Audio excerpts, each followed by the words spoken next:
خانزادہ کی حویلی کے باہر جمع مہمانوں کے درمیان چہمگوئیاں تیزی سے پھیلنے لگیں۔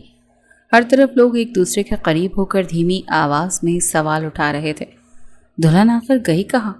کیا ایک بار پھر وہی تماشا ہونے والا ہے؟ لگتا ہے اس خاندان کی قسمت میں یہی سب لکھا ہے۔ اگر حالات سنبھالے نہیں آتے تو اتنے لوگوں کو دعوت دینے کی کیا ضرورت تھی؟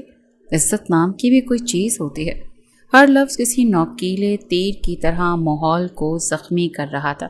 حویلی کے اندر بزرگ خاتون ماہرو خانزادہ کا چہرہ غصے سے سرخ پڑ چکا تھا۔ بس بہت ہو گیا، اب مزید کوئی زبان نہیں کھولے گا۔ ان کی بلند روبدار آواز پورے ہال میں گونج اٹھی، مگر بند ہونٹوں کے باوجود لوگوں کی سوچوں کا شور کم نہیں ہو سکا۔ انہوں نے خود کو سنبھالتے ہوئے سامنے کھڑے نوجوان کو دیکھا۔ حارث، تم نے ہر جگہ اچھی طرح تلاش کر لیا تھا نا؟ ان کی آواز میں امید کی آخری کرن باقی تھی، تو حارث نے آہستگی سے سر جھکا دیا۔ جی بڑی اماں، پوری حویلی چھان ماری، وہ کہیں نہیں ملی۔ اس کے لہجے میں بے بسی اور ناکامی صاف چلک رہی تھی۔ چند لمحوں کے لیے پورا ہال سناٹے میں ڈوب گیا، ایسا سناٹا جس میں ہر شخص اپنی ہی دھڑکن صاف سن سکتا تھا۔ اب کیا ہوگا؟ باہر سارے مہمان انتظار کر رہے ہیں۔ اسی دوران خاندان کے مرد بھی اندر جمع ہونا شروع ہو گئے تھے۔ سب کی نظریں بے یقینی سے ایک دوسرے کا چہرہ پڑ رہی تھیں۔ تب زریاب خانزادہ کے والد فرید خانزادہ نے خاموشی سے ہال کے ایک کونے میں کھڑی حانم خانزادہ پر گہری نظر ڈالی۔ ان کے چہرے پر ایک سخت فیصلہ صاف دکھائی دے رہا تھا۔ نکاح آج ہی ہوگا، ہر حال میں ہوگا۔ اگر آج یہ رسم نہ ہوئی تو ہماری عزت دوبارہ لوگوں کے قدموں میں رون دی جائے گی۔ ان کے مضبوط لہجے نے وہاں موجود ہر شخص کو سکتے میں ڈال دیا، مگر کسی کے ساتھ ماہرو خانزادہ کے منہ سے بے اختیار نکلا۔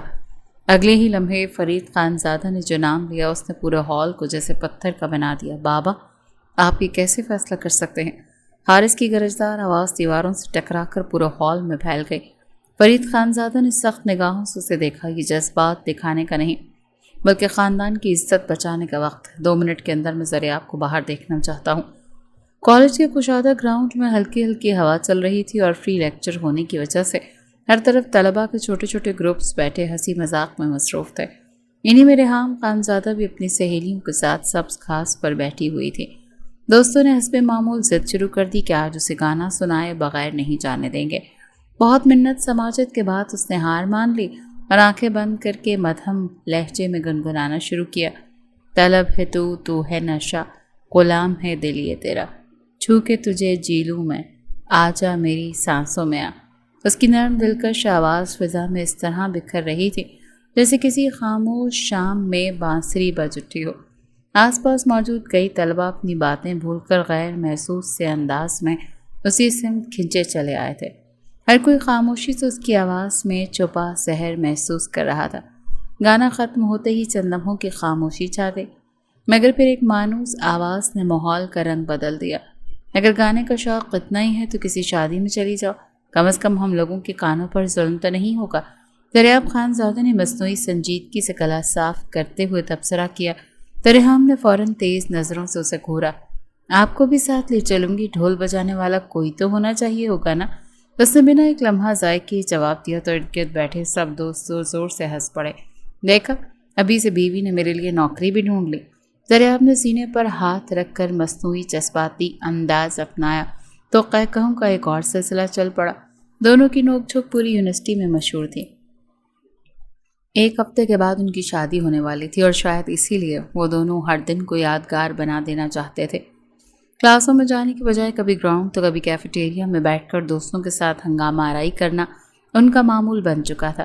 اساتذہ بھی ان دونوں کی شرارتوں سے خوب واقف تھے اور اکثر مسکراتے ہوئے انہیں تیز نظر انداز کر دیتے تھے۔ ریحام ہمیشہ کہا کرتی تھی کہ جب ہماری شادی ہوگی نا تو پوری یونیورسٹی برسوں تک ہمیں یاد رکھے گی، اور حقیقت بھی یہی تھی۔ پچھلے کئی دنوں سے ان کی مستیوں نے ہر کونے کو زندہ کر رکھا تھا۔ دریاب نے بازو باندھتے ہوئے شرارتی مسکراہٹ کے ساتھ دوبارہ کہا، ویسے تمہاری آواز اچھی ہے، شادی کے بعد شام کو میرے لیے گایا کرنا۔ مفت میں اتنی اچھی محفل کہاں ملے گی؟ ریحام نے مصنوعی غصے سے ناک سکیڑی۔ مطلب خود آرام سے بیٹھ کر سنیں گے اور ساری محنت مجھ سے کروائیں گے؟ اور نہیں تو کیا، شوہر ہونے کے کچھ تو فائدے ہونے بھی چاہیے نا۔ زریاب نے بے فکری سے جواب دیا تو دوستوں نے ایک ساتھ شور مچا کر اس کی حمایت کر دی۔ واہ! ریحام نے سب کو گھورتے ہوئے ہاتھ باندھ لیے۔ تم سب اس کے ساتھی ہو، کسی کو میری طرفداری کرنے کی توفیق نہیں ہوتی۔ اس نے گھورتے ہوئے سب کو دیکھا۔ ہمیں اپنی جان عزیز ہے، ایک لڑکے نے ہنستے ہوئے کہا تو پورا گروپ دوبارہ قہقہوں سے گونج اٹھا۔ ریحام نے آخرکار جھنجھلا کر زریاب کی طرف دیکھا۔ بس بھی کرو، صبح سے ایک ہی کام ہے، مجھے چھیڑتے رہتے ہو۔ زریاب نے فوراً دونوں ہاتھ اٹھا کر ہتھیار ڈالنے کا انداز اپنایا۔ جی میڈم، جیسا حکم۔ اس کا یہ فرما بردار سا انداز دیکھ کر ریحام کے ہونٹوں پر بے اختیار ہلکی سی مسکراہٹ آ گئی۔ وہ اکثر اس بات پر حیران ہوتی تھی کہ زریاب چند لمحے پہلے تک کتنا ضدی اور شوق ہوتا تھا، مگر اگلے ہی لمحے ایسے خاموش ہو جاتا تھا جیسے کبھی بحث کی ہی نہ ہو۔ شاید یہی عادت تھی جو اسے دوسروں سے مختلف بناتی تھی۔ دونوں بچپن سے ایک دوسرے کو جانتے تھے۔ دوستی وقت کے ساتھ مضبوط ہوتی گئی اور پھر گھر والوں نے اسی رشتے کو شادی میں بدلنے کا فیصلہ کر لیا۔ نہ زریاب نے اعتراض کیا، نہ ہی ریحام نے۔ برسوں کی شناسائی نے اس فیصلے کو دونوں کے لیے بالکل فطری سا بنا دیا تھا۔ حویلی کے پچھلے حصے میں موجود ایک تاریک کمرہ مکمل خاموشی میں ڈوبا ہوا تھا۔ وہاں صرف سلگتی سگریٹ کی سرخ چنگاری کبھی کبھی اندھیرے کو چیرتی دکھائی دیتی تھی۔ سامنے کھڑا ملازم نظریں جھکائے ایک ایک لفظ احتیاط سے ادا کر رہا تھا۔ سر، جیسی خبر منگوائی تھی ویسی ہی ملی ہے۔ ریحام خانزادہ کی رسم نکاح اگلے ہفتے طے کر دی گئی ہے۔ نکاح ختم ہوتے ہی وہ اپنے شوہر کے ساتھ سیدھا پیرس روانہ ہوں گی۔ کمرے میں بیٹھا شخص بغیر کوئی تاثر ظاہر کیے خاموشی سے اس کی بات سنتا رہا۔ صرف اس کی گہری سانسوں اور سگریٹ کے دھوئیں نے بتا رکھا تھا کہ باہر کی خاموشی کے برعکس اس کے اندر ایک طوفان برپا ہے۔ ملازم نے ہمت کرتے ہوئے دوبارہ لب کھولے۔ سر، سنا ہے یہ رشتہ خود میڈم کی رضامندی سے طے ہوا ہے۔ وہ اپنے ہونے والے شوہر سے، اس کے الفاظ ابھی مکمل نہیں ہوئے تھے کہ لکڑی کی کرسی زور سے چرچرا کر آگے سرکی۔ بیٹھا ہوا شخص بجلی کی سی تیزی سے سیدھا ہوا اور اس کی سرخ آنکھیں ملازم پر جم گئیں۔ ایک لفظ اور بولا تو شاید آج زندہ واپس نہ جا سکے۔ جو سنایا گیا تھا وہ کافی، اب میری نظروں سے غائب ہو جا۔ اس کی گرجدار آواز نے ملازم میں موجود میں کپ کپی دوڑا دی۔ اس نے ایک لمحہ بھی ضائع نہ کیا اور جلدی سے کمرے سے نکل گیا۔ دروازہ بند ہوتے ہی پھر خاموشی چھا گئی۔ وہ شخص دوبارہ کرسی سے ٹیک لگا کر بیٹھ گیا، مگر اس بار اس کے چہرے کا سکون غائب تھا۔ انگلیوں میں دبا سگریٹ مسلسل چل رہا تھا، جبکہ اس کی نظریں خلا میں کسی اندیکھی تصویر پر جمی تھیں۔ ہونٹ آہستگی سے ہلے۔ ریحام خانزادہ، تمہیں لگتا ہے کہ اتنی آسانی سے اپنی منزل تک پہنچ جاؤ گے؟ ابھی کھیل ختم نہیں ہوا۔ میں تمہیں کسی اور کے نام ہونے نہیں دوں گا، ہرگز نہیں۔ اس کے لہجے میں ایسی ضد اور جنون تھا کہ جیسے وہ اپنے فیصلے کو تقدیر سے بھی چھین لینے کا ارادہ رکھتا ہو۔ کمرے کی خاموش فضا اس کے اندر بھڑکتی آگ کی گواہ بن چکی تھی، اور اس آگ کو ٹھنڈا کرنا فی الحال کسی کے بس کی بات نہیں لگ رہا تھا۔ حویلی کی پچھلی دیوار کے ساتھ پھیلے اندھیرے میں دو سائے دبے قدموں آگے بڑھ رہے تھے۔ ہر آہٹ پر ایسا محسوس ہوتا تھا جیسے کسی کی نظر ان کا پیچھا کر رہی ہو۔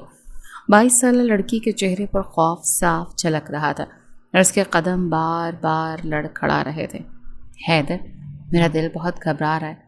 اگر کسی نے ہمیں یہاں دیکھ لیا تو زندہ واپس جانے کا موقع نہیں ملے گا، اس نے لرزتی ہوئی آواز میں اپنے ساتھ چلتے نوجوان سے کہا۔ تو حیدر نے ایک لمحے کے لیے اس کی طرف دیکھا اور پھر اطمینان سے اس کا ہاتھ تھام لیا۔ خود کو سنبھالو نور، جب تک میں تمہارے ساتھ ہوں کوئی تمہیں چھو بھی نہیں سکتا۔ بس چند لمحوں کی بات ہے، پھر ہم یہاں سے بہت دور ہوں گے۔ اس کے پراعتماد لہجے نے نور کے دل کو کچھ حوصلہ دیا۔ دونوں تیزی سے حویلی کے گیٹ سے کچھ فاصلے پر کھڑی گاڑی تک پہنچے۔ حیدر نے فوراً اگلا دروازہ کھول کر حیا کو اندر بیٹھنے کا اشارہ کیا۔ اس کے بیٹھتے ہی اس نے خود ڈرائیونگ سیٹ سنبھالی اور اگلے ہی لمحے گاڑی سڑک پر تیزی سے دوڑتی رات کے اندھیرے میں گم ہو گئی۔ حویلی کی خاموش فضا اچانک ایک دل دہلا دینے والی چیخ سے لرز اٹھی۔ ملازمہ گھبرائی ہوئی حالت میں بھاگتی پھر رہی تھی اور اس کی آواز پر پورے گھر میں گونج رہی تھی۔ بی بی سرکار، نرا غضب ہو گیا، بی بی جی غضب ہو گیا، خدا کے لیے کوئی میری بات سنے۔ اس کی چیخیں سنتے ہر طرف سے لوگ باہر نکل آئے۔ معروف خانزادہ نے سخت ناگواری سے اسے گھورا۔ آخر ہوا کیا؟ اس طرح سے پورا گھر سر پر کیوں اٹھا رکھا ہے؟ ملازمہ نے ہانپتے ہوئے اپنے آنسو صاف کیے، مگر اس کے ہونٹ تو بری طرح سے کانپ رہے تھے۔ بی بی سرکار، نور بی بی حویلی چھوڑ کر چلی گئی۔ وہ کسی کے ساتھ نکل گئی۔ جیسے ایک جملے نے جیسے پورے ہال کی سانسیں روک دیں۔ معروف خانزادہ کا چہرہ ایک لمحے میں زرد پڑ گیا۔ اپنی زبان سنبھال کر بات کرو، تمہیں اندازہ بھی ہے کہ تم کیا کہہ رہی ہو؟ ان کی گرجدار آواز پورے ہال میں گونجی، مگر ملازمہ نے لرزتے ہاتھوں سے ایک طے کے ہوا کاغذ آگے بڑھایا۔ میں جھوٹ نہیں بول رہی ہوں بی بی سرکار، یہ خط ان کے کمرے سے ملا ہے، انہوں نے خود لکھا ہے کہ کوئی انہیں تلاش کرنے کی کوشش نہ کرے۔ ماروق خان زادہ نے کپ کپاتے ہوئے ہاتھوں سے وہ خط لیا۔ چند سطریں پڑھتے ہی ان کے قدم جیسے زمین میں دھس گئے، آنکھوں کے سامنے اندھیرا سا چھا گیا۔ ان کے ہاتھ بے اختیار نیچے گر گئے اور نظریں سامنے کھڑی اپنی 15 سالہ بیٹی ریحام خان زادہ پر جا ٹھہری۔ ایک بیٹی اپنی مرضی کی راہ چن کر خاندان کی عزت داؤ پر لگا گئی تھی اور دوسری بیٹی کی قسمت اب کس امتحان سے گزرنے والی تھی، اس کا اندازہ کسی کو نہیں تھا۔ ماروق خان زادہ نے بے اختیار آسمان کی طرف دیکھا۔ اے میرے مالک، اب ہمارے لیے کون سا فیصلہ لکھا ہے؟ ہماری لاج رکھنا یا مالک ہمیں رسوائی سے بچا لے۔ ان کی آواز میں پہلی بار بے بسی صاف محسوس ہو رہی تھی۔ وہ خاتون جن کی یہ آواز پوری حویلی میں خاموش ہو جاتی تھی آج خود ٹوٹتی ہوئی دکھائی دے رہی تھی۔ ملازمہ نے افسردہ نگاہوں سے انہیں دیکھا اور پھر جلدی سے پلٹ کر حویلی کے دوسرے حصوں کی طرف دوڑ گئی تاکہ یہ خبر باقی لوگوں تک بھی پہنچ جا سکے۔ حیدر شاہ جیسے ہی گھر کے اندر داخل ہوا، ننھا زاویر شاہ دوڑتا ہوا آیا اور اس کی ٹانگوں سے لپٹ گیا۔ بابا، آپ کہاں چلے گئے تھے؟ میں کب سے آپ کا انتظار کر رہا تھا۔ جہان شاہ کے سخت چہرے پر فوراً نرم سی مسکراہٹ آ گئی۔ وہ جھک کر اسے اپنی باہوں میں بھر گیا۔ میرے بہادر کے لیے ڈھیر ساری چیزیں لینے گیا تھا۔ اسے پیچھے کھڑے ملازموں کی طرف اشارہ کیا جن کے ہاتھ تحفوں اور کھانے پینے کی چیزوں سے بھرے ہوئے تھے۔ زاویر نے ایک نظر سب پر ڈالی، پھر آہستہ سے سر ہلا دیا۔ بابا، آج مجھے یہ سب نہیں چاہیے۔ جہان نے حیرانی سے اس کی طرف دیکھا۔ تو پھر میرے شہزادے کو کیا چاہیے؟ زاویر نے معصومیت سے اس کے گال پر ہاتھ رکھا۔ مجھے ایک موم چاہیے، بالکل ویسی جیسی میرے دوستوں کے ساتھ ہوتی ہیں۔ ایک لمحے کو حیدر شاہ کے چہرے کی مسکراہٹ مان پڑ گئی تھی، مگر اس نے فوراً خود کو سنبھال لیا۔ اس نے بیٹی کی پیشانی چومتے دھیرے سے کہا، لیکن آپ کے پاس تو ورلڈ کے بیسٹ بابا ہیں، آپ کو ماما کی کیا ضرورت؟ یہ کہتے اس نے اسے سینے سے لگا لیا۔ زاویر خاموشی سے اس کے کاندھے پر سر رکھ گیا، جبکہ جہان شاہ کی نظریں کہیں دور جم چکی تھی۔ دل کے کسی کونے میں دبا ہوا درد ایک بار پھر جاگ اٹھا، مگر اس نے اگلے ہی لمحے مسکرا کر بیٹے کا دھیان تحفوں کی طرف کر دیا۔ چلو پہلے دیکھتے ہیں تمہارے لیے کیا کیا لایا ہوں۔ فی الحال وہ اس کو موم والے ٹاپک سے ہٹا چکا تھا۔ السلام علیکم بڑی اماں۔ ریحام خان زادہ نے حویلی میں قدم رکھتے ہی زور سے آواز لگائی اور لاپرواہی سے اپنا بیگ صوفے پر اچھال دیا، جبکہ جوتے دروازے کے پاس ہی اتار کر آگے بڑھ گئی۔ اس کی حرکت دیکھ کر ماروق خان زادہ نے بے اختیار ماتھا تھام لیا۔ ریحام، تم کب ذمہ دار بنو گی؟ کم از کم اپنی چیزیں تو اپنی جگہ رکھا کرو۔ ریحام نے منہ بنایا اور سیدھا کچن کی طرف چل دی۔ بڑی اماں، پہلے مجھے کچھ کھانے کو دیں، پھر اس دریاب خان زادہ کا حساب کرتی ہوں۔ آج اس نے میری برداشت کا آخری امتحان لے لیا۔ ماروق خان زادہ نے حیرت سے اسے دیکھا۔ اب اس نے کیا کر دیا؟ ریحام نے دونوں ہاتھ ہوا میں لہرا دیے۔ پورا راستہ مجھے چھیڑتا رہا، اللہ گواہ ہے ایک دن یہ میرے ہاتھوں ضرور پٹے گا۔ ماروق خان زادہ نے گھور کر اس کی طرف دیکھا۔ زبان کو لگام دو لڑکی، ہر وقت بس لڑنے مرنے کی باتیں کرتی رہتی ہو۔ ابھی ان کی تمام بات ختم نہیں ہوئی تھی کہ دریاب خان زادہ مسکراتا وہ اندر داخل ہوا۔ السلام علیکم بڑی اماں کہتے ہوئے وہ بے تکلفی سے ان کے برابر میں بیٹھ گیا اور اپنا سر ان کی گود میں رکھ دیا۔ ماروق خان زادہ نے فوراً محبت سے اس کے بالوں میں ہاتھ پھیرنا شروع کر دیا۔ ریحام نے یہ منظر دیکھا تو ناک چڑھا کر بولی، بڑی اماں، آپ اس کا سر اپنی گود سے ہٹائیں، پھر میری شکایت سنیں۔ یہی ہے جس نے آج سب کے سامنے میری خوب بے عزتی کی۔ دریاب نے معصوم سے چہرہ بنا لیا۔ بڑی اماں، میں تو صرف مذاق کیا تھا، ہر بات دل پر لے لیتی ہے۔ ماروق خان زادہ ہنس پڑی۔ غلط بھی تو نہیں کہہ رہا، تم بھی ذرا برداشت کرنا سیکھو۔ ایک ہفتے کے بعد تم دونوں کا نکاح ہے اور تمہاری لڑائیاں ہیں کہ ختم ہونے کا نام ہی نہیں لیتی۔ ریحام نے خفگی سے دونوں کو دیکھا اور پیر پٹکتی ہوئی سیڑھیاں چڑھنے لگی۔ دل ہی دل میں وہ سوچ رہی تھی کہ بڑی اماں کو تو ہمیشہ دریاب ہی معصوم دکھائی دیتا ہے۔ دریاب نے چوری سے سیڑھیوں پر کھڑی ریحام کو دیکھا اور جان بوجھ کر اونچی آواز میں بولا، بڑی اماں آپ دعائیں کریں شادی کے بعد بھی یہ مجھ سے اتنا ہی لڑتی رہے، اس کی ناراضگی بھی اچھی لگتی ہے۔ ماروق خان زادہ مسکرا کر بولی، اللہ تم دونوں کو ہمیشہ خوش رکھے اور ریحام کو تھوڑی سی عقل بھی دے دے۔ سیڑھیوں پر کھڑی ریحام نے دانت پیستے دریاب کو گھورا۔ بس تم رکو، نکاح سے پہلے ہی تمہارا حساب برابر کروں گی۔ اسے اشارے کر رہی تھی جبکہ ادھر دریاب بڑی مشکل سے اپنی ہنسی کو روک رہا تھا۔ وہیں ماروق خان زادہ بے خبری میں اسے دعائیں دیتی ہی جا رہی تھی۔ خانزادہ حویلی میں آخری فیصلہ ہمیشہ ماروق خانزادہ کا ہی ہوتا تھا۔ وہ ایسی باوقار اور مضبوط خاتون تھی جنہوں نے زندگی کے بڑے سے بڑے صدمے کو بھی جھکے بغیر برداشت کیا تھا۔ شوہر کی جدائی بھی ان کے حوصلے کو کمزور نہیں کر سکی تھی۔ پورے گاؤں میں ان کے نام کا ایک روپ تھا اور لوگ ان کے سامنے آواز تک دھیمی رکھتے تھے، مگر وقت نے ہمیشہ ایک سا نہیں رہتا۔ چند برس پہلے پیش آنے والے ایک واقعے نے اس عظیم ہستی کی شان و شوکت کے ساتھ ساتھ اس کی سختی اور دبدبے کو بھی کہیں گم کر دیا۔ ماروق خانزادہ کی شادی خاندان کے بڑے بیٹے سلمان خانزادہ سے ہوئی تھی، جو کچھ عرصہ پہلے دل کا دورہ پڑنے کے باعث دنیا سے رخصت ہو گئے تھے۔ ان کی 2 بیٹیاں تھیں، بڑی بیٹی نور خانزادہ، سب سے چھوٹی ریحام خانزادہ۔ خاندان کے دوسرے بھائی فرید خانزادہ تھے، جن کی اہلیہ شبانہ خانزادہ تھی، اور ان کا ایک ہی بیٹا تھا زریاب خانزادہ، جبکہ سب سے چھوٹے بھائی جمال خانزادہ تھے، جن کی شادی بھی خاندان کی مرضی سے ہوئی تھی، اور ان کے 2 بچے تھے، بڑا بیٹا حارث خانزادہ جبکہ سب سے چھوٹی بیٹی ہانم خانزادہ۔ 6 سال پہلے اس حویلی میں ایک ایسا واقعہ پیش آیا جس نے اس خاندان کی بنیادیں ہلا کر رکھ دی۔ خانزادہ خاندان کی سب سے بڑی بیٹی نور خانزادہ نے برسوں سے چلے آنے والے اصولوں اور روایتوں سے بغاوت کرتے ہوئے اپنی مرضی کا راستہ چن لیا۔ اس کے ایک فیصلے نے نہ صرف خاندان کی عزت کو لوگوں کی زبانوں کا موضوع بنا دیا، بلکہ اس گھر کے ہر فرد کو اندر سے بدل کر رکھ دیا۔ اس دن کے بعد سے خانزادہ حویلی پہلے جیسی نہیں رہی۔ ہنستے مسکراتے آنگن پر خاموشی نے قبضہ جما لیا، اور ماروق خانزادہ کے چہرے پر برسوں سے قائم وہ روب بھی جیسے وقت اپنے ساتھ لے گیا۔ خانزادہ حویلی آج روشنیوں میں نہائی ہوئی تھی۔ پورا گھر دلہن کی طرح سے سجایا گیا تھا، اور ہر کونا اپنی خوبصورتی سے دیکھنے والوں کو مسحور کر رہا تھا۔ یہ حویلی کی پہلی شادی تھی، اسی لیے کسی بھی انتظام میں کوئی بھی کمی نہیں چھوڑی گئی تھی۔ دور دور سے آئے مہمانوں سے صحن اور برآمدے بھر چکے تھے۔ ماروق خانزادہ کی یہی خواہش تھی کہ آج کی خوشی میں کوئی امیر غریب کا فرق نہ رہے، اور اس علاقے کا کوئی بھی شخص بھوکا اپنے گھر نہ لوٹے۔ برسوں بعد اس حویلی میں خوشیوں کی رونق لوٹی تھی۔ ادھر اپنے کمرے میں زریاب خانزادہ آئینے کے سامنے کھڑا شیروانی کی آستینیں درست کر رہا تھا۔ سیاہ رنگ کی نفیس شیروانی میں وہ غیر معمولی وجاہت کا مالک لگ رہا تھا۔ اس کے چہرے پر ہلکی سی مسکراہٹ تھی، اور دل عجیب سا سکون محسوس کر رہا تھا۔ وہ یہ دعویٰ نہیں کر سکتا تھا کہ ریحام خانزادہ سے بے پناہ محبت کرتا ہے، مگر وہ اسے پسند کرتا تھا، اور آج جب وہ ہمیشہ کے لیے اس کی زندگی کا حصہ بننے والی تھی تو اس خیال نے اس کے دل میں ایک عجیب سا اطمینان بھر دیا تھا۔ زریاب بیٹا، جلدی نیچے آ جاؤ، ریحام کو بیوٹی پارلر سے بھی لے کر آنا ہے۔ شبانہ خانزادہ کی آواز دروازے کے باہر سے سنائی دی تو زریاب چونک کر خیالوں سے باہر آیا۔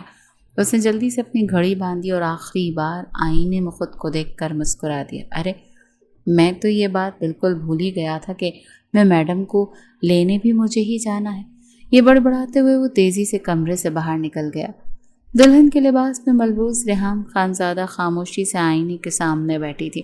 بیوٹی پارلر کی روشنیاں اس کے چہرے کے حسن کو اور بھی نکھار رہی تھی۔ میک اپ آرٹسٹ نے آخری بار اسے غور سے دیکھا اور پھر بے اختیار مسکرا اٹھی۔ واقعی آج آپ پر سے نظر ہٹانا مشکل ہو رہا ہے۔ ریحام نے شرماتے ہوئے ہلکی سی مسکراہٹ لبوں پر سجائی۔ بہت شکریہ۔ وہ اپنی خوبصورتی سے بے خبر نہیں تھی، مگر آج آئینے میں نظر آنے والی لڑکی اسے خود بھی نئی لگ رہی تھی۔ نفیس میک اپ اور عروسی لباس نے اس کی شخصیت کو ایک الگ ہی وقار دے دیا تھا۔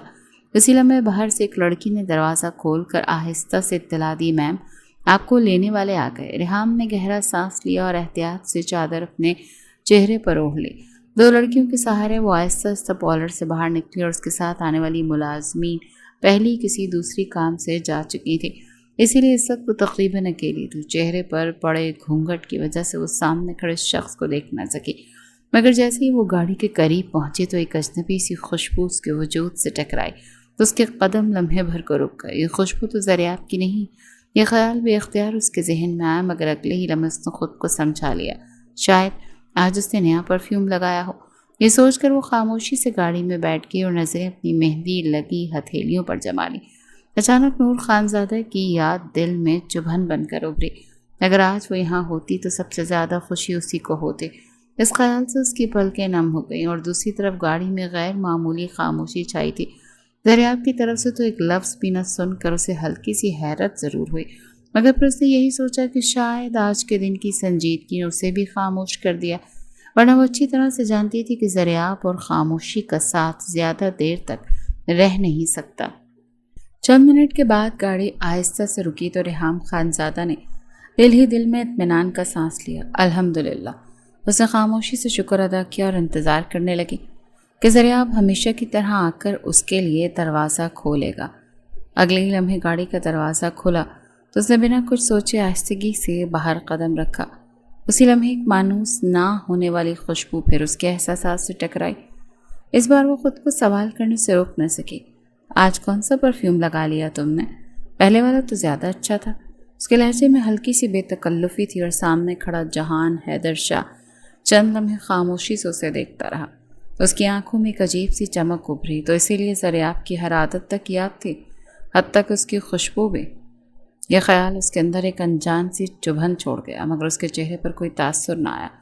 اس نے بغیر ایک لفظ کہے جیب سے ایک سفید رومال نکالا اور نہایت احتیاط سے ریحام کے چہرے کے قریب کر دیا۔ چند ہی لمحوں میں اس کی پلکیں بوچھل ہونے لگیں۔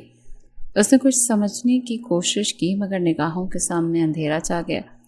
اس کا وجود بے جان سا لڑکھڑایا تو حیدر شاہ نے فوراً اسے سنبھال لیا۔ وہ پوری طرح بے ہوش ہو چکی تھی۔ اس نے خاموشی سے اسے اپنی باہوں میں اٹھایا اور لمبے قدموں سے اندر کی طرف بڑھ گیا، اور چند لمحوں بعد وہ ایک کشادہ مگر سنسان کمرے میں داخل ہوا۔ نہایت احتیاط سے ریحام کو بستر پر لٹایا اور چند ثانیے خاموش کھڑا اسے دیکھتا رہا۔ اس نے نہ اس کے چہرے سے گھونگھٹ ہٹایا، نہ ہی اسے چھونے کی کوشش کی، غیر ضروری کوشش کی۔ بس ایک گہری سانس لی اور نظریں چند لمحے اس پر جمائے رکھی، پھر خاموشی سے پلٹا اور کمرے سے باہر نکل گیا۔ دروازہ بند ہوتے ہی کمرے پر مکمل خاموشی چھا گئی، جہاں صرف ریحام کی مدھم سانسوں کی آواز باقی رہ گئی تھی۔ گاڑی کے ٹائروں کی تیز آواز کے ساتھ زریاب خانزادہ نے حویلی کے مرکزی دروازے کے سامنے گاڑی روکی۔ گاڑی رکتے ہی وہ تقریباً اچھل کر باہر نکلا۔ آج اسے خوشی سے دمکتا ہوا دولہا ہونا چاہیے تھا، مگر اس کے چہرے پر ہوائیاں اڑ رہی تھیں۔ ماتھے پر ابھری شکنیں اور بے ترتیب سانسیں صاف بتا رہی تھیں کہ کوئی بہت بڑی مصیبت اس کے سر پر آن کھڑی ہوئی ہے۔ ایک لمحے کے لیے اس نے روشنی میں نہائی خانزادہ حویلی کو دیکھا، جہاں ہر طرف خوشیوں کا سما تھا۔ مہمان ہنس رہے تھے، بچے دوڑ رہے تھے، عورتیں ایک دوسرے سے باتوں میں مصروف تھیں، اور کسی کو خبر بھی نہیں تھی کہ چند لمحوں کے بعد یہی خوشیاں سہمے ہوئے سناٹے میں بدلنے والی ہیں۔ زریاب نے تیزی سے اندر قدم بڑھائے اور تقریباً دوڑتا ہوا مرکزی ہال میں پہنچ گیا۔ بڑی اماں اس کی بلند آواز پر پورے ہال میں گونج اٹھی۔ بڑی اماں، آپ کہاں پر ہیں؟ اچانک ہر طرف خاموشی چھا گئی۔ سب کی نظریں اس کی طرف اٹھ گئی تھیں۔ ماں رخن خانزادہ جلدی سے اس کے قریب آئیں اور گھبراتے ہوئے لہجے میں بولی، زریاب، کیا بات ہے؟ تم اس حالت میں کیوں ہو؟ اور ریحام کہاں ہے؟ زریاب نے چند لمحے آنکھیں بند رکھی، جیسے خود کو سنبھالنے کی کوشش کر رہا، اور پھر دھیرے سے بولا، یہی جاننے آیا ہوں کہ ریحام آخر کہاں ہے۔ اس کے الفاظ سن کر پورا ہال جیسے سکتے میں آ گیا۔ شبانہ خانزادہ نے بے یقینی سے اس کی طرف دیکھا۔ یہ کیسی باتیں کر رہے ہو تم تو اسے لینے گئے تھے، پھر وہ تمہارے ساتھ کیوں نہیں آئی؟ زریاب نے بے بسی سے سر جھکا لیا۔ جب میں پارلر پہنچا تو وہ وہاں موجود ہی نہیں تھی۔ اسٹاف نے بتایا کہ وہ کافی دیر پہلے کسی کے ساتھ جا چکی ہے۔ کسی کے ساتھ؟ یہ الفاظ سنتے ہی ہر شخص کے چہرے کا رنگ بدل گیا۔ معروف خانزادہ نے فوراً نفی میں سر ہلایا۔ نہیں، کہ نہیں ہو سکتا، میری ریحام ایسا قدم نہیں اٹھا سکتی۔ زریاب نے جلدی سے کہا، میں نے بھی یہی سوچا تھا، اسی لیے میں نے پورا پارلر چھان مارا، ہر کمرہ دیکھا، ہر ملازم سے بات کی، باہر کی پارکنگ تک چیک کی، مگر وہ کہیں نہیں تھی۔ فرید خانزادہ آگے بڑھے اور سنجیدہ لہجے میں پوچھا، انہوں نے اور کیا بتایا؟ زریاب تھکے ہوئے انداز میں جواب دیا، بس اتنا کہ ایک آدمی اسے لینے آیا تھا۔ وہ سمجھ بیٹھے کہ شاید میں نے کسی کو بھیجا ہے، اسی لیے انہوں نے بغیر کسی شک کے اس کے ساتھ روانہ کر دیا۔ جمال خانزادہ نے بے اختیار مٹھیاں بھیج لیں۔ تم نے راستے میں تلاش نہیں کیا؟ زریاب نے تلخی سے ہنسی۔ تقریباً 1 گھنٹہ شہر کی ہر جگہ جہاں جانے کا خیال آ سکتا تھا، مگر کچھ ہاتھ نہیں آیا۔ میں سیدھا یہاں آیا ہوں تاکہ سب کو حقیقت بتا سکوں۔ اس کی آواز میں چھپی بے بسی ہر شخص محسوس کر سکتا تھا۔ ادھر معروف خانزادہ کے قدم لڑکھڑائے اور وہ قریب رکھے صوفے پر بیٹھ گئی۔ ان کے ہونٹ مسلسل کانپ رہے تھے۔ نہیں، میری بیٹی کہیں نہیں جا سکتی، ضرور کوئی غلط فہمی ہوئی ہے، وہ ابھی آ جائے گی، وہ ضرور آئے گی۔ ان کی بات پر کسی کے پاس کوئی جواب نہیں تھا۔ ہال میں موجود ہر شخص ایک دوسرے کا چہرہ دیکھ رہا تھا۔ مگر کسی کو سمجھ نہیں آ رہی تھی کہ آخر ہوا کیا ہے۔ اسی لمحے حارث خانزادہ نے بے چینی سے کہا کہ کہیں کسی نے ریحام کو زبردستی تو نہیں لے گیا۔ اسے ایک جملے نے سب کے دل دہلا دیے۔ معروف خانزادہ نے فوراً دونوں کانوں پر ہاتھ رکھ لیے۔ ایسی باتیں زبان پر مت لاؤ، اللہ نہ کرے ایسا کچھ ہوا ہو۔ زریاب نے آہستہ سے نظریں جھکا لیں۔ دل تو میرا بھی یہی چاہتا ہے بڑی اماں، مگر حقیقت یہ ہے کہ ریحام پالر میں نہیں تھی، نہ ہی کسی کو معلوم ہے کہ وہ اس وقت کہاں۔ اس کی یہ بات سن کر پورے ہال پر ایسا سناٹا طاری ہو گیا جیسے وقت اچانک سے تھم گیا۔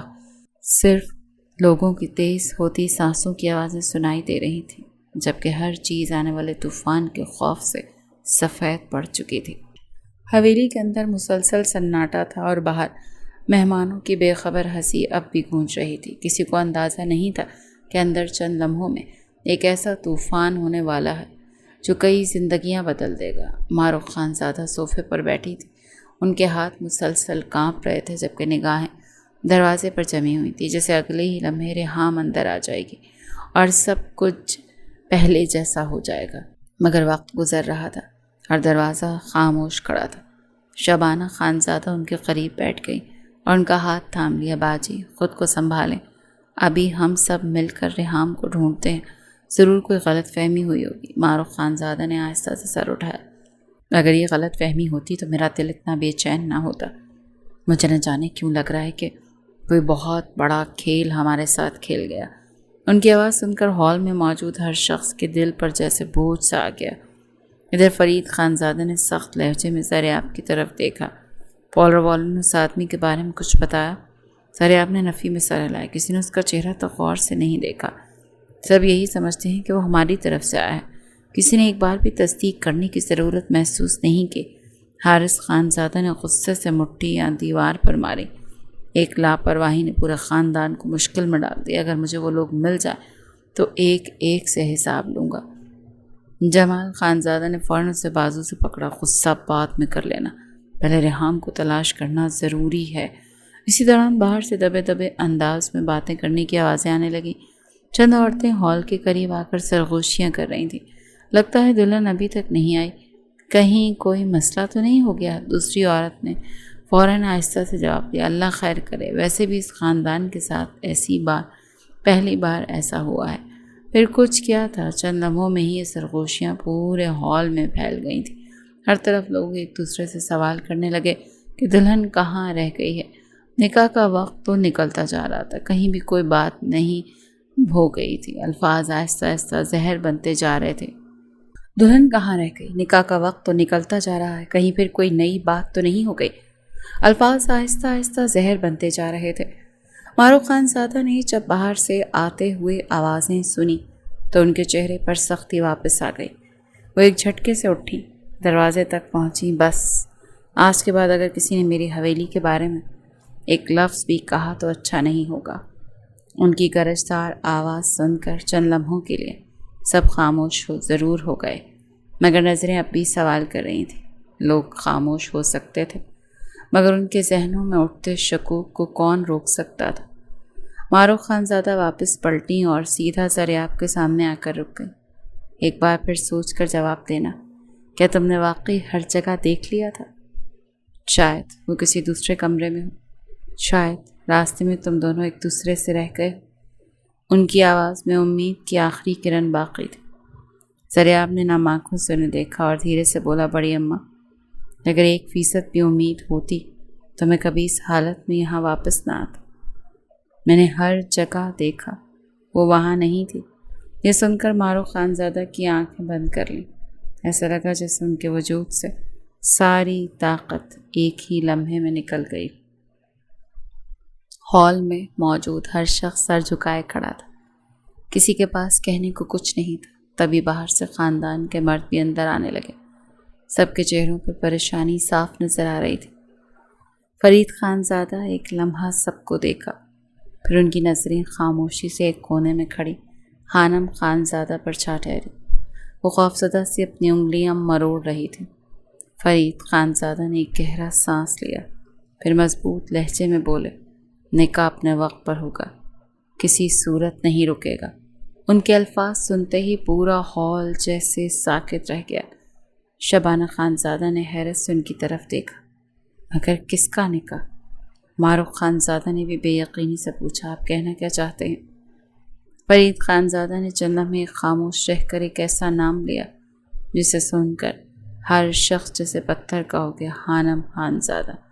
خانم کے ہاتھ سے چادر پھسل کر زمین پر جا گری، جبکہ زریعت نے چونک کر اپنے والد کی طرف دیکھا۔ بابا، آپ ہوش میں ہیں؟ آپ یہ فیصلہ کیسے کر سکتے ہیں؟ فرید خانزادہ نے سخت نظروں سے اسے دیکھا۔ میں پورے ہوش میں ہوں۔ ابھی ہمارے سامنے صرف ایک چیز اہم ہے، اور وہ اس خاندان کی عزت ہے۔ اگر آج یہ نکاح نہ ہوا تو برسوں تک لوگ ہماری طرف انگلیاں اٹھائیں گے، اس لیے 2 منٹ کے اندر خود کو سنبھالو۔ قاضی صاحب باہر انتظار کر رہے ہیں۔ آج نکاح ہوگا اور ہر حال میں ہوگا۔ زریعت نے بے اختیار مٹھیاں بھینچ لیں۔ اس کے دل میں طوفان برپا تھا، مگر سامنے کھڑے باپ کے چہرے سے صاف ظاہر ہو رہا تھا کہ ان کا فیصلہ اب بدلنے والا نہیں تھا۔ نہیں بابا، یہ فیصلہ نہیں ہو سکتا۔ آپ ایک غلطی کو چھپانے کے لیے دوسری زندگی برباد نہیں کر سکتے۔ اس کی آواز اونچی نہیں تھی، مگر اس میں چھپا درد ہر شخص محسوس کر سکتا تھا۔ فرید خانزادہ نے سخت نگاہوں سے اسے دیکھا۔ زندگی میں کچھ فیصلے دل سے نہیں، حالات سے کیے جاتے ہیں۔ اگر آج یہ نکاح رک گیا تو برسوں تک ہماری نسلیں اس دن کا بوجھ اٹھائیں گی۔ میں ایسا ہرگز نہیں ہونے دوں گا۔ زریعت نے بے بسی سے معروف خانزادہ کی طرف دیکھا، جیسے وہ اس فیصلے کو روک لیں گے، مگر ان کی آنکھوں میں بھی صرف بے بسی تھی۔ وہ جانتی تھی کہ حالات ان کے ہاتھ سے نکل چکے۔ ادھر جمال خانزادہ کو جیسے اب جا کر پوری بات سمجھ آئی۔ فوراً آگے بڑھے اور پریشان لہجے میں بولے، بھائی جان، یہ آپ کیا کہہ رہے ہیں؟ خانم ابھی بہت چھوٹی، اس کی زندگی کا فیصلہ اتنی جلدی کیسے کیا جا سکتا ہے؟ شبانہ خانزادہ نے بھی ہچکچاتے ہوئے فرید خانزادہ کی طرف دیکھا تھا، مگر انہوں نے کسی کو جواب دینا ضروری نہیں سمجھا۔ ان کی نظریں صرف ایک جگہ جمی ہوئی تھی، جیسے انہوں نے دل پر پتھر رکھ کر اپنا فیصلہ سنا دیا۔ معروف خانزادہ آہستہ آہستہ چلتی ہوئی خانم خانزادہ کے سامنے آ رکی۔ خانم کا چہرہ خوف سے سفید پڑ چکا تھا، آنکھوں میں آنسو تیر رہے تھے اور ہونٹ مسلسل کانپ رہے تھے۔ بڑی اماں، میں یہ نہیں کر سکتی، اس نے ٹوٹی ہوئی آواز میں کہا، مگر معروف خانزادہ نے اس کے دونوں ہاتھ اپنے ہاتھوں میں لیے۔ میری بچی، آج میں تم سے کوئی صفائی نہیں مانگ رہی، صرف اتنا چاہتی ہوں کہ اس خاندان کو ایک بار پھر لوگوں کے سامنے جھکنے نہ دو۔ آج اگر تم نے ہمارا ساتھ دے دیا تو شاید یہ حویلی ایک اور ذلت سے بچ جائے۔ ان کی آواز میں حکم کم اور التجا زیادہ تھی۔ خانم نے اپنے والد جمال خانزادہ کی طرف دیکھا۔ ان کی آنکھیں بھی نم تھیں، مگر حالات کے آگے وہ بھی خاموش کھڑے تھے۔ خانم نے بے اختیار اپنی آنکھیں بند کر لیں۔ اس کے دل میں 1000 سوال تھے، مگر جواب ایک بھی نہیں تھا۔ دوسری طرف زریعت خانزادہ نے دونوں ہاتھ مٹھیوں کی صورت بھینچ لیے۔ اسے ایسا محسوس ہو رہا تھا جیسے اس کی پوری دنیا چند گھنٹوں میں بدل گئی ہو۔ صبح تک جس لڑکی کے ساتھ نئی زندگی کے خواب دیکھ رہا تھا، وہ اچانک غائب ہو چکے اور اب اسے ایک ایسے رشتے میں دھکیلا جا رہا تھا جس کے لیے وہ ذہنی طور پر تیار ہی نہیں تھا۔ اس نے دھیرے سے کہا، اگر ریحام واپس آ گئی تو؟ فرید خانزادہ نے فوراً جواب دیا، اگر وہ واپس آئی تو پھر دیکھا جائے گا، مگر آج نکاح رکے گا نہیں۔ زریعت نے تلخی سے مسکرا کر نظریں جھکا لیں۔ اسے اندازہ ہو چکا تھا کہ اب اس کی ایک نہیں سنی جائے گی۔ کچھ ہی دیر کے بعد خانم خانزادہ کو دلہن کا جوڑا اوڑھا دیا گیا۔ وہ چل تو رہی تھی، مگر یوں لگ رہا تھا جیسے ہر قدم اس پر بوجھ بن کر گر رہا ہو۔ اس کے چہرے پر گھونگھٹ تھا، مگر آنسو مسلسل اس کے رخسار بھگو رہے تھے۔ باہر قاضی صاحب نکاح کے لیے تیار بیٹھے تھے۔ مہمانوں کو یہی بتایا گیا تھا کہ دلہن کی طبیعت اچانک خراب ہو گئی تھی، اسی لیے کچھ دیر ہو گئی۔ لوگ ایک دوسرے کو دیکھتے ضرور رہے، مگر کسی نے کھل کر کچھ نہ کہا، اور چند لمحوں بعد نکاح کی رسم شروع ہوئی۔ زریعت نے بند آنکھوں کے ساتھ کپ کپاتے لبوں سے قبول ہے کہا، جبکہ دوسری طرف خانم کی آواز اتنی مدھم تھی کہ قاضی صاحب کو دوبارہ پوچھنا پڑا۔ آخر کار اس نے بھی لرزتی آواز میں قبول ہے کہہ دیا۔ ایک لمحے میں 2 اجنبی ہمیشہ کے لیے ایک رشتے میں بن گئے۔ نہ ان کی مرضی پوچھی گئی، نہ ان کے خواب، صرف خاندان کی عزت بچانے کے لیے ان کی زندگیاں ایک دوسرے کے نام کر دی گئیں۔ ادھر شہر کے دوسرے کنارے ایک سنسان عمارت کے کمرے میں ریحام خانزادہ اب بھی بے ہوش پڑی تھی۔ اسے اس بات کا ذرا برابر بھی اندازہ نہیں تھا کہ اس کی گمشدگی نے خانزادہ حویلی میں کیسا طوفان برپا کر دیا۔ نہ اسے معلوم تھا کہ اس کی جگہ کسی اور کی زندگی بدل گئی۔ کمرے کے باہر جہاں حیدر شاہ خاموشی سے کھڑا کھڑکی کے پار اندھیرے کو دیکھ رہا تھا، اس کے چہرے پر نہ خوشی تھی نہ پچھتاوا، صرف ایک عجیب سا سکون تھا۔ اس نے آہستہ سے آنکھیں بند کی اور گہری سانس لی۔ کھیل ابھی شروع ہوا ہے ریحام، تمہیں اندازہ بھی نہیں کہ تمہاری زندگی نے کس موڑ پر قدم رکھ دیا۔ کمرے کے اندر ریحام بے خبر سو رہی تھی، جبکہ باہر قسمت اپنی نئی چال چل چکی تھی۔ اب واپسی کا راستہ شاید کسی کے لیے بھی باقی نہیں بچا۔ کمرہ مدھم روشنی میں ڈوبا ہوا تھا اور دیواروں پر لگی زرد لائٹس بس اتنی روشنی بکھیر رہی تھی کہ چیزوں کے دھندلے عکس دکھائی دیں مگر صاف پہچان نہ بن سکے۔ بھاری پردوں نے کھڑکیوں کو مکمل ڈھانپ رکھا تھا، جس کی وجہ سے باہر کی ہوا بھی اندر آنے سے قاصر تھی۔ پورے کمرے میں کسی مہنگے پرفیوم کی خوشبو رچی ہوئی تھی، مگر اس خوشبو میں ایک عجیب سی گھٹن بھرا احساس شامل تھا جو دل پر بوجھ ڈال رہا تھا۔ بستر پر لیٹے وجود ہلکا سا کروٹ بدل کر ساکت ہوا تو اس کی پلکیں آہستہ آہستہ لرزیں۔ ریحام خانزادہ نے بڑی مشکل سے آنکھیں کھولیں، مگر سب کچھ دھندلا سا دکھائی دے رہا تھا۔ اس نے کن پٹی پر ہاتھ رکھا، سر بری طرح بھاری ہو رہا تھا، جیسے کئی راتوں سے سوئی ہی نہ ہو۔ چند لمحے وہ یوں ہی خالی نظروں سے چھت کو دیکھتی رہی، پھر اچانک گھبرا کر سیدھی بیٹھ گئی۔ یہ میں کہاں؟ اس کی مدھم سی آواز خاموش کمرے میں گم ہو گئی۔ اس نے ادھر ادھر نظریں دوڑائیں مگر ہر چیز اجنبی تھی۔ اگلے ہی لمحے آتش نے جیسے ایک ایک منظر اس کے سامنے رکھنا شروع کر دیا۔ پالر، گاڑی، ایک انجان خوشبو، پھر اچانک سانس رکنے جیسا احساس اور اس کے بعد مکمل اندھیرا۔ اس کا دل زور سے دھڑکا۔ نہیں، ایسا نہیں ہو سکتا۔ وہ فوراً بستر سے اتری مگر لڑکھڑا گئی۔ خود کو سنبھالتے ہوئے تیزی سے دروازے تک پہنچی اور ہینڈل پوری طاقت سے گھمایا۔ دروازہ بند تھا۔ اس نے دوبارہ کوشش کی مگر کوئی فائدہ نہ ہوا۔ کون ہے باہر؟ دروازہ کھولو، مجھے یہاں کیوں بند کیا ہے؟ اس کی آواز گھبراہٹ سے کانپ رہی تھی۔ اس نے پوری قوت سے دروازہ پیٹنا شروع کر دیا۔ پلیز کوئی تو ہے، مجھے باہر جانے دو، میرے ساتھ یہ سب کیوں کیا جا رہا ہے؟ آنسو اس کے رخساروں سے بہنے لگے مگر وہ مسلسل دروازہ بجاتی رہی۔ چند لمحوں بعد اچانک سے اسے باہر کسی کے قدموں کی چاپ سنائی دی۔ وہ فوراً خاموش ہو گئی۔ اس کی سانسیں بے ترتیب ہونے لگیں۔ ہر گزرتا لمحہ اس کے دل کی دھڑکن مزید تیز کر رہا تھا۔ وہ بے اختیار چند قدم پیچھے ہٹ گئی۔ کون ہے وہاں؟ اگر سن سکتے ہو تو خدا کے لیے مجھے جانے دو، اس نے لرزتی آواز میں کہا ہی تھا کہ لاک گھومنے کی آواز سنائی دی۔ اس کی نظریں دروازے پر جم گئیں۔ اگلے ہی لمحے دروازہ آہستہ آہستہ کھلنے لگا۔ باہر سے آتی ہلکی سی روشنی نے کمرے کی تاریکی کو معمولی سا چیر دیا اور ایک لمبا سایہ اندر داخل ہوا، اور دروازہ دوبارہ بند ہوتے ہی کمرہ پھر پہلے جیسا نیم تاریک ہو گیا۔ وہ شخص خاموشی سے اس کی طرف بڑھ رہا تھا۔ اس کے قدموں کی آواز پورے کمرے میں گونج رہی تھی۔ ریحام کا حلق خشک ہو گیا۔ جیسے وہ روشنی کے حد میں آیا تو اس کا چہرہ واضح ہوا تو ریحام کی آنکھیں حیرت سے پھیل گئیں۔ یہ اس کے لب کپ کپ آئے۔ جہان حیدر شاہ۔ اس کے لہجے میں خوف بھی تھا اور ناقابل یقین حیرت۔ سامنے کھڑا شخص خاموش نظروں سے اسے دیکھتا رہا۔ اس کے چہرے پر کوئی تاثر نہیں تھا، نہ غصہ، نہ نرمی، نہ افسوس، صرف ایک سرد خاموشی۔ ریحام نے ایک قدم پیچھے ہٹاتے ہوئے بمشکل پوچھا، مجھے یہاں تم لے کر آئے؟ آخر کیوں؟ میں نے تمہارا کیا بگاڑا تھا؟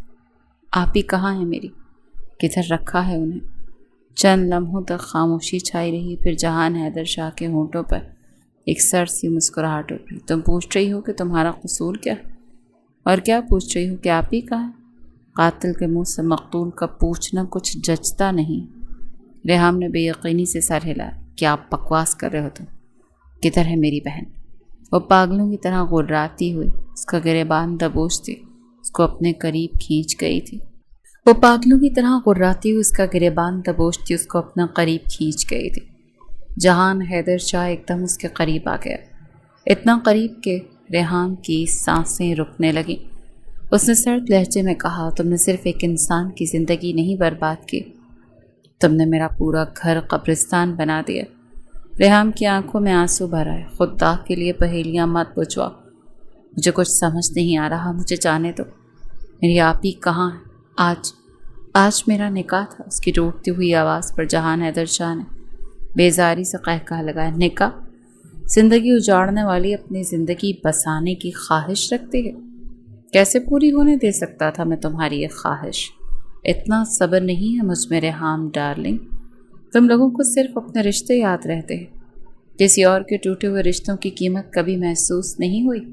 اب وقت آ گیا کہ تم بھی وہی درد جیو جو برسوں سے میں جیتا آ رہا ہوں، اسی آگ میں جھلسو کہ تم جس آگ میں جھلس رہا ہوں۔ ریحام کا دل زور زور سے دھڑکنے لگا۔ آپ ہی کہاں ہیں جہان بھائی؟ اس کی باتیں سن کر اس کا دل خوف سے دھڑکا تھا۔ کچھ بہت برا ہونے کا احساس دل میں بستا چلا گیا، جبکہ جہان حیدر شاہ کی نظریں اس پر جمی تھیں۔ اس کے اگلے لفظ مقابل کو زندہ دفن کر دینے کے لیے کافی تھے۔ ماضی۔ گاڑی کی کھڑکی سے باہر نظریں جمائے نور خان زادہ اچانک جیسے پتھر کی ہو گئیں۔ سامنے کھڑی لڑکی پر نظر پڑتے اس کے لب بے اختیار ہلے۔ ریحام۔ آواز اتنی دھیمی تھی کہ جیسے سانسوں میں گم ہو جائے۔ ادھر اپنے نام کی آہٹ سنتے ہی ریحام خان زادہ چونک کر پلٹی۔ دونوں کی نظریں ایک دوسرے سے ملی تو وقت جیسے ایک لمحے کے لیے تھم گیا۔ ریحام کی آنکھوں میں پہلے حیرت ابھری، پھر یقین نے جگہ بنا لی۔ آپی؟ وہ تقریباً چیختی اس کی طرف دوڑی۔ نور بھی گاڑی سے جلدی سے اتری اور اگلے ہی لمحے دونوں بہنیں ایک دوسرے کے گلے لگ کر برسوں کی جدائی میں آنسو بہانے لگی۔ ریحام بار بار اس کے کاندھوں کو پکڑ کر اسے دیکھتی اور پھر دوبارہ سینے سے لگا لیتی۔ آپ کہاں چلی گئی تھی؟ ایک بار بھی ہمارا خیال نہیں آیا؟ ہم سب نے آپ کو ہر جگہ ڈھونڈا۔ اس کی آواز روتے روتے ٹوٹ رہی تھی۔ نور نے کانپتے ہاتھ سے اس کے بالوں پر ہاتھ پھیرا اور دھیرے سے بولی، ہر دوری اپنی مرضی سے نہیں ہوتی ریحام، کچھ راستے انسان کو غلط لگتے ہیں مگر انہی راستوں میں ہمارا سکون ہوتا ہے۔ ریحام نے فوراً اس کا ہاتھ مضبوطی سے تھام لیا۔ اب تو واپس چلیں، سب آپ کا انتظار کر رہے ہیں۔ بڑی اماں آج بھی ہر دعا میں آپ کا نام لیتی ہیں۔ نور کی پلکیں جھک گئیں، وہ جانتی تھیں اب واپسی ممکن نہیں رہی۔ چند قدم کے فاصلے پر کھڑا جہان حیدر شاہ خاموشی سے دونوں بہنوں کو دیکھ رہا تھا۔ اس کے چہرے پر کوئی تاثر نہیں تھا مگر نظریں ایک لمحے کے لیے بھی نور سے ہٹی نہیں تھی۔ ریحام نے آنسو صاف کرتے ہوئے پہلی بار اس کی طرف دیکھا۔ یہ کون ہے؟ نور کے ہونٹوں پر برسوں بعد ایک ہلکی سی مسکراہٹ آئی۔ یہ جہان ہے، میرے شوہر۔ اس نے محبت بھری نگاہ سے جہان حیدر شاہ کی طرف دیکھا تو ریحام نے حیرت سے پہلے نور کو اور پھر جہان کو دیکھا۔ اسے سکون ہوا کہ کم از کم اس کی بہن اپنی نئی زندگی میں خوش تھی۔ اس ملاقات کے بعد دونوں بہنوں نے چھپ چھپ کر ایک دوسرے سے ملنا شروع کر دیا۔ ریحام تو ہر وقت ملاقات کے بعد واپس حویلی لوٹتی تو اس کے دل کو ایک عجیب سا اطمینان ملتا کہ نور زندہ بھی ہے اور خوش بھی۔ دونوں بہنیں گھنٹوں باتیں کرتیں، ایک دوسرے کی کمی پوری کرتیں اور پھر اگلی ملاقات کا وعدہ کر کے جدا ہو جاتیں، مگر قسمت کو شاید ہی خوشی بھی منظور نہیں تھی۔ چند ماہ بعد نور ماں بننے والی تھی اور ایک شام وہ گھر میں موجود تھی کہ اچانک ریحام کی کال آ گئی۔ دوسری طرف اس کی آواز پوری طرح کانپ رہی تھی۔ میری گاڑی خراب ہو گئی، سڑک بالکل سنسان ہے، کسی سے رابطہ نہیں ہو پا رہا، مجھے بہت ڈر لگ رہا ہے آپی۔ نور نے فوراً اسے تسلی دی، گھبراؤ مت، میں آ رہی۔ اس نے فوراً جہان حیدر شاہ کو فون کیا مگر وہ ایک اہم میٹنگ میں تھا اور کال وصول نہ کر سکا۔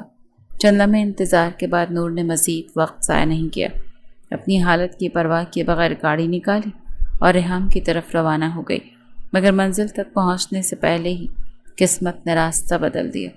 مخالف سمت سے آتی تیز رفتار گاڑی نے اس کی کار کو زوردار ٹکر ماری۔ حادثہ اتنا خوفناک تھا کہ گاڑی بری طرح تباہ ہو گئی۔ نور کو شدید زخمی حالت میں اسپتال منتقل کیا گیا جبکہ ریحام اس پوری حقیقت سے بے خبر سڑک کنارے اس کا انتظار کرتی رہی۔ جب جہان حیدر شاہ اسپتال پہنچا تو نور کی سانسیں ٹوٹ رہی تھیں۔ وہ شدید تکلیف میں بھی ایک ہی نام لے رہی تھی، ریحام۔ میری بہن، سے اکیلا مت چھوڑنا۔ اس کی آنکھوں میں اپنی بہن کی فکر آخری لمحے تک زندہ رہی۔ چند ہی لمحوں کے بعد اس نے ایک ننھے سے بیٹے کو جنم دیا اور اپنی آخری سانس کے ساتھ ہمیشہ کے لیے دنیا چھوڑ گئی۔ بچہ محفوظ تھا مگر جہان حیدر شاہ کی پوری دنیا اجڑ چکی تھی۔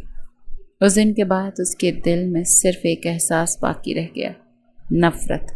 اس کے نزدیک اگر اس دن ریحام مدد کے لیے فون نہ کرتی تو نور کبھی گھر سے نہ نکلتی، نہ وہ حادثہ ہوتا، نہ اس کی زندگی یوں بگڑتی۔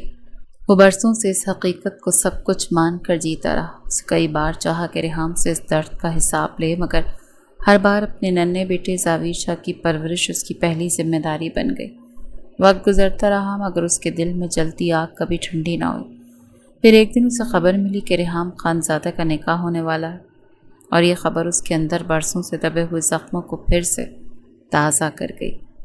اسے لگا جس لڑکی کو وہ اپنی بربادی کی وجہ سمجھتا ہے وہ اپنی زندگی کی نئی شروعات کرنے جا رہی، جبکہ نور ہمیشہ کے لیے مٹی میں سو چکی تھی۔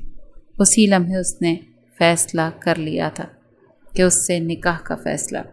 نکاح کے دن وہ خود پالر پہنچا، ریحام کو دھوکے سے اپنی گاڑی میں بٹھایا اور اسے سیدھا اپنا فارم ہاؤس لے آیا۔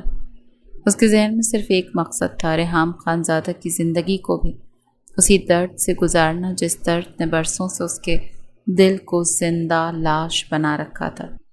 ریحام خانزادہ کی آنکھوں سے آنسو مسلسل بہہ رہے تھے۔ وہ بار بار نفی میں سر ہلاتی جا رہی تھی، جیسے سچ کو ماننے سے انکار کر رہی ہو۔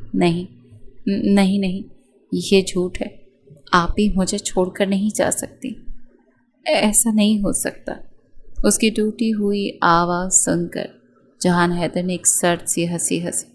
وہ فون تم نے کر کے دوبارہ اس کی خبر تک نہ لی، اور تمہاری یہ خبر بے خبر اور لاپرواہی میری بیوی کو مار گئی، میری پوری زندگی برباد کر گئی۔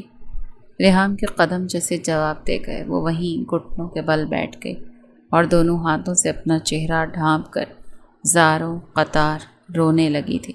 یہ سب میری وجہ سے کیسے ہو گیا؟ میں نے تو کبھی ایسا نہیں چاہا تھا۔ وہ شدت کرب سے اپنے لباس کو مٹھیوں میں بھینچنے لگی، جیسے خود کو سزا دینا چاہتی ہو۔ جہان حیدر شاہ نے آگے بڑھ کر فوراً اس کے ہاتھ پکڑ لیے۔ بس کرو، خوف کو زخمی کرنے کی ضرورت نہیں، یہ کام میں کافی اچھے سے کروں گا۔ اس کے لہجے میں برف جیسی ٹھنڈک تھی۔ ریحام نے آنسوں میں ڈوبی نگاہوں سے اسے دیکھا۔ پلیز مجھے جانے دو، خدا کے لیے مجھے میرے گھر واپس جانے دو۔ آج میرا نکاح ہے، میری اماں، سب لوگ میرا انتظار کر رہے ہوں گے۔ اس کی منت بھری آواز پر جہان حیدر شاہ کی آنکھوں میں طنز اتر آیا۔ انتظار؟ آج کے بعد انتظار ان کی قسمت بننے والا ہے۔ تم واپس ضرور جاؤ گی مگر اس روپ میں نہیں جس روپ میں یہاں آئی ہو۔ ریحام نے بے چینی سے اس کی طرف دیکھا۔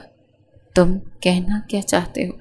جہان حیدر شاہ اس کے بالکل سامنے آ کر رکا اور سپاٹ لہجے میں بولا، چند ہی دیر میں قاضی یہاں پہنچنے والے ہیں، تیار ہو جاؤ، آج ہمارا نکاح ہوگا۔ ریحام کو یوں محسوس ہوا جیسے اس کے قدموں تلے سے زمین ہی نہ رہی ہو۔ اس نے فوراً نفی میں سر ہلایا۔ نہیں، یہ کبھی نہیں ہوگا، میں تم سے نکاح نہیں کروں گی، تم مجھے مجبور نہیں کر سکتے، مجھے ابھی اسی وقت یہاں سے جانا۔ اس نے روتے ہوئے اس کے سامنے ہاتھ جوڑ دیے مگر جہان حیدر شاہ کے چہرے پر کوئی نرمی نہ آئی۔ اس نے آہستگی سے جیب سے موبائل نکالا اور اس کے سامنے ایک تصویر کر دی۔ تصویر میں ایک 5 سالہ بچہ معصوم سی مسکراہٹ کے ساتھ کھیل رہا تھا۔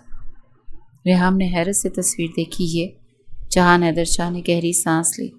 نور کی آخری نشانی، میرا بیٹا زاویر شاہ۔ اگر واقعی اپنی بہن سے محبت کرتی تھی تو اس کی امانت سے بھی ملنا چاہو گی یقیناً۔ ریحام کی آنکھیں ایک دم بھر آئیں۔ وہ تصویر سے نظریں ہٹا ہی نہ سکی۔ مقابل تو نور کا جونیئر ورژن تھا۔ جہان حیدر شاہ نے دھیرے سے کہا، 2 منٹ میں اپنے آنسو صاف کرو اور نیچے آ جاؤ۔ اس کے بعد تم زاویر سے بھی ملو گی اور اس کے بعد نکاح بھی کرو گی، ورنہ محروم رہو گی زاویر سے ساری زندگی۔ ریحام نے بے بسی سے آنکھیں بند کر لیں۔ ایک طرف اس کا خاندان تھا اور دوسری طرف اپنی مرحوم بہن کی آخری نشانی۔ وہ ٹوٹ چکی تھی، ہار چکی تھی۔ اس کے لب خاموشی سے رہے، یا اللہ میری رہنمائی فرما۔ پھر وہ لرزتے قدموں کے ساتھ آہستہ آہستہ